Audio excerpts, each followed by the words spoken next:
रवि एक छोटे से गांव में रहता था। उसका घर मिट्टी का था और छत जगह जगह से टूटी हुई। पिता मजदूरी करते थे और माँ दूसरों के घरों में बर्तन धोती थीं। कई बार घर में रोटी पूरी नहीं होती थी, लेकिन माँ हमेशा एक ही बात कहती थी, बेटा, हम गरीब हो सकते हैं, पर हिम्मत कभी गरीब मत होने देना। रवि स्कूल जाता था, लेकिन उसके पास वही पुरानी वर्दी थी जो कई जगह से सिली हुई थी।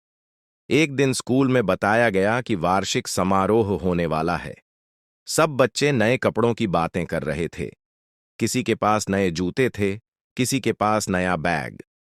रवि चुपचाप सब सुनता रहा। शिक्षक ने कहा, रवि, तुम मंच पर भाषण दोगे।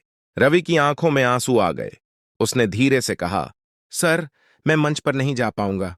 जब शिक्षक ने कारण पूछा तो रवि बोला, सब मेरे कपड़ों पर हंसेंगे। उस दिन रवि बहुत उदास होकर घर लौटा।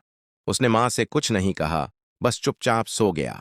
अगली सुबह जब वह स्कूल पहुंचा तो अपनी बेंच पर रखी चीजें देखकर ठिठक गया। वहां एक नई वर्दी थी, नए जूतों की एक जोड़ी थी और साथ में एक छोटी सी चिट्ठी। मेहनत कभी छोटी नहीं होती। आज कपड़े नए हैं, कल जिंदगी भी नई होगी। रवि की आंखों से आंसू बह निकले, लेकिन इस बार ये आंसू दुख के नहीं, खुशी और उम्मीद के थे।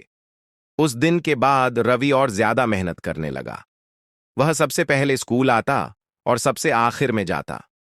कभी भूख लगती तो खुद से कहता, पेट बाद में भरेगा, सपना पहले। साल बीतते गए। गरीबी अब भी थी, लेकिन रवि का हौसला और मजबूत होता गया। पढ़ाई पूरी करने के बाद उसने मेहनत से अपनी एक नई दुनिया बना ली। एक दिन वही रवि, जो कभी फटे जूते पहनता था, आज सूट पहनकर एक सफेद गाड़ी से उतरता है। वह अपने पुराने स्कूल पहुंचता है, वही स्कूल जहां कभी वह मंच पर जाने से डरता था। आज वही रवि मंच पर खड़ा होकर कहता है, आज मैं यहां हूं क्योंकि किसी ने मुझ पर भरोसा किया था जब मैं खुद पर भरोसा नहीं कर पा रहा था। उस दिन वह स्कूल के 20 गरीब बच्चों के लिए मुफ्त वर्दी और किताबों का इंतजाम करता है। बच्चों की आंखों में चमक देखकर रवि मुस्कुरा देता है।